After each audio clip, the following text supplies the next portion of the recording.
Beginning. Start from the beginning. So for me, I've always loved Halloween, and I love to dress up even before I got into the business. Is it dressing up or undressing? Well, you know, at first it was dressing up. It was being other characters, because I don't know if we've ever talked about this, but I was raised Jehovah's Witness, so I didn't have holidays. Exactly. So I remember my dad like sneaking me out, and I had Halloween. Like he would take me trick-or-treating. So at first it was just dressing up because I was younger, and then as I got older, I think the last time I went trick-or-treating I was in high school, and I wanted to go as a Playboy bunny. And that should have been an indicator. So I had a black leotard and I had pantyhose, and I remember not knowing what kind of pantyhose to buy, and I had bunny ears on. So I was able to trick-or-treat kind of like a Playboy bunny, which is amazingly inappropriate. But normally, when I was going to college and stripping, I would dress up like theme costumes all the time. So Halloween kind of lost its, I guess, special night because I was dressing up all the time. But now that I'm in the business, usually I go to a really big party in LA. So this is actually the first time I've done, I think, anything industry related on Halloween. And we've taken over the entire hotel. So, and I guess this is the place to get really wild and crazy. So this is the first time they've done this in Vegas. Cheers. Cheers. Nothing like champagne. We're classy. But the plan is that this will happen time and time again. I think Is there a better place than Vegas to have Halloween? No, of course not. And I've always wanted to see people in Vegas for Halloween because it's already crazy and it's already very sexual and it's already very daring. And I think tonight we're probably going to push the envelope a little bit. And it's funny because I had never heard of this hotel before. So today when we were on our way over, I said to the driver, we're going to be in the Artisan. And everybody I said that to was like, ooh, consistently. So I don't know what's going to happen. But I know that we're here until like 4 o'clock, 5 o'clock in the morning.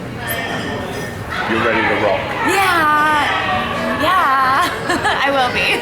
So your latest movie is? Oh my gosh, so the latest movie that I have out is Star Maker that I'm performing in. And as far as Jessica Drake's Guide to Wicked Sex, I just put out Foreplay. How are you, Richard? Hi, how are John you? is here as well. I'm here. How are you? Hi. Hey, do your work, Robin. Are you here for a few minutes? So Yeah, what is Star Maker about? Star Maker is a really amazing movie written and directed by Brad Armstrong, starring me and Asa Akira, and it's about a Hollywood producer who sleeps with an aspiring actress and gets blackmailed. And blackmailed, and I play That never happens though in real life. Ever. I play the bitter wife of the Hollywood producer, and I know a lot of the behind the scenes about what's going on, and I sort of get my kind of revenge in the end. But it's really good because I get to work with Asa Akira. How is the educational series going? Are you changing America one bed at a time? I could only hope. I think that I've done a lot as far as bridging the gap between people that aren't really able to differentiate between watching porn for fantasy and getting an educational benefit from an instructional DVD or movie. I've done a lot of seminars lately. I've spoken at several universities. I find myself doing seminars and workshops more and more. And people still want to come and meet me and take their pictures with me and get autographs, but I'm combining it. So I'll do a class for 2 hours and then I'll hold a meet and greet afterwards. Is America looking less askance at X-rated behavior? Is it changing? To some degree. More acceptable? To some degree. I think it speaks volumes that we are finding it easier to get into mainstream projects, but at the same time, I think it also says a lot that stars, makeup artists, and crew are getting their bank accounts shut down for being affiliated with the adult industry. So I think it really goes both ways. I think that society likes to say they embrace it, and mainstream culture will run pictures of us or, sensationalize whatever we have going on. But the bottom line is, there is that judgment, and there is that stigma, and there is that taboo at the end of the day. Still, yeah, definitely. But less. Less. I would say less, yeah. Generally, less. but it depends on who you're talking to. You know, I think in different circles and certainly in different parts of the country, because I think to some degree we're still very, very conservative when it comes to sex. So California just passed 2 bills. Well, one was actually passed last year. It was the yes means yes law, the consent law. And last month, I believe, Governor Jerry Brown passed a law that said every high school student, in order to graduate, has to take sex ed. And I think that it's really a step in the right direction. I've been talking a lot about that lately. Why has America been so uptight over sex? I mean, I think a lot of it has to do with religion. A lot of it has to do with the politics. I think a lot of the time, just we as a country, like we think we're really progressive and we think we're the place to be. But the more I travel, the more I look around and realize how lax Europe is, for instance, in their views on sexuality. And they're more accepting. I was in Oslo, Norway, and they were talking about sex ed in school, and they were saying that all different types of sexuality was always included in sex ed. I mean, not graphically, and not everything right out of the gate, but it's all inclusive, and that's really the way that it should be. You know, here we're very standoffish and we're scared. And a lot of the onus is kind of on the parents to begin teaching their kids at home, but what happens is they're uncomfortable and they expect the school to do it. And then when the school doesn't do it, the kids start watching porn because it's easily accessible. You know, they're downloading it for free on the internet and they're like, oh, this is what sex should be like. It's not right, you know? Porn is great, don't get me wrong, but if that's your first exposure to sex, it's not right, you know? Are you sort of saying that early sex for kids should not be porn? Absolutely not. Because you can't duplicate at home what you duplicate on screen? No, not at all. And a lot of the time their perception is skewed because when they're watching the finished product, they don't understand all of the editing process and all the creative process that goes into making a movie. So they're either watching just a scene and it's really hardcore, intense sex, or maybe they're watching a feature movie and they're seeing a very polished version. Either way, it perpetuates the notion that women orgasm spontaneously, that anal sex is always easy, and that we bang the pizza guy. You know, and that's not always the case. Who bangs the pizza guy? Only in movies. Are you gonna be a pizza guy for Halloween? No, but It's true. Maybe that's why Domino's has so many workers. It could be, though. It could be. But you know, I mean, I think it gives them the wrong impression when that's your first view of sex. I didn't start watching porn until I found it under my boyfriend's father's bed when I was in high school.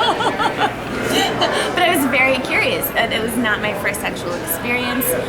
Although he was my first partner, he was my first boyfriend, he was my first anything. But I had some other working knowledge of sex. I wasn't constantly bombarded by scenes, you know. So tonight you are Miss Bo Peep. No, I'm Alice in Wonderland. Alice in Wonderland. Yeah, and there's the And the white rabbit's sitting right over there. There we go. It's down the rabbit hole Now, tonight. did you design this dress or? No, it comes from Trashy Lingerie. We did design the outfit that I'm going to be wearing tomorrow. I wanted to save the spectacular outfit for the bigger night. But it's a trashy original. It comes from Trashy Lingerie. So. And the mermaid, you go topless? I do go topless. I am a mermaid with a long tail. It's really fitted. It's really tight. I have fins. It's really hard to walk in, so I kind of shuffle. Pick the wrong night. Aww. Man, I can go change. And then instead of a top, I just wear a lot of like shells and necklaces, and I have big beachy hair, and I have like sand dollars and seashells everywhere. Why is it so fun for girls to dress up for Halloween? Because it's like role playing.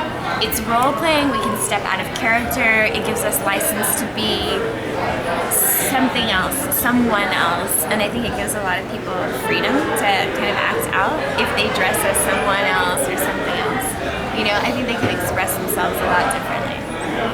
And your next movie? Oh, my next movie. Well, Are you directing or starring? No, I'm starring first. I'm actually in a movie called Living Doll, starring Asa Akira. So we're gonna do it with our Wicked Real Dolls. You met them at the show once, I think. the- The real dog, like the me, Yeah. me times two. So we're gonna do a movie with the dolls, and it's Asa's big movie, but I get to have a scene with her.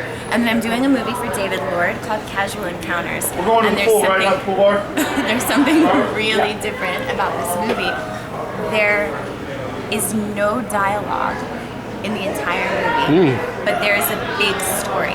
So everything is either done via texting or handwritten note or just the emoting in the movie, and it's a big story, but no dialogue. So it'll be challenging to me because I'm going to be tempted to start running my mouth. But there are some really intense sex scenes in it as well.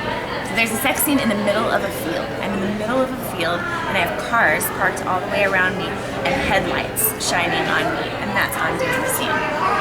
Outside at night. Nervous? Yeah, I am actually. That's public. Look, there's a mermaid. There's a mermaid. Yes. Hi, pretty. Aww. I did it. I think yours will be pretty. Luminous.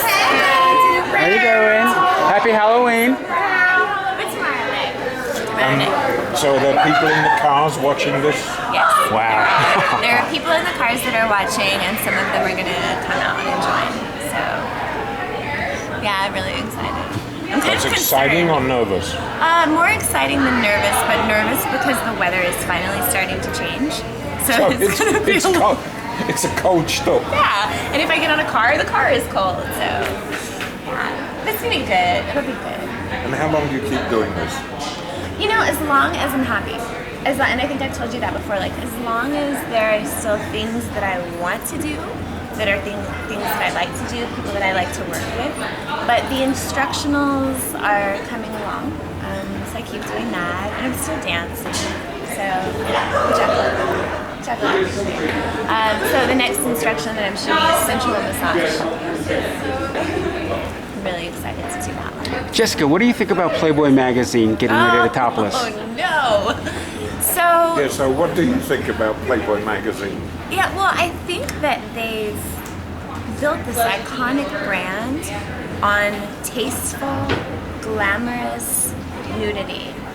And now that they've opted to not do that anymore, I don't know what's going to happen. I think it's going to go down. I still think that it's got to do with clothing rather than nudity. Well, I think that that had a lot to do with It goes to foreplay rather than that graphic may be. gynecology. Good point.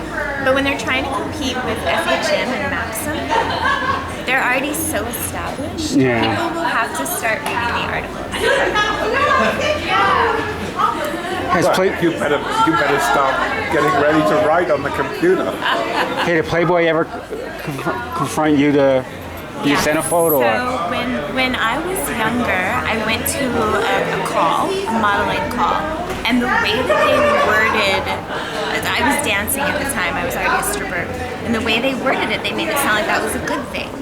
But when they found out, I didn't get a call back. And I went on to be in Playboy Lingerie, like a subsidiary, like a smaller version of the magazine.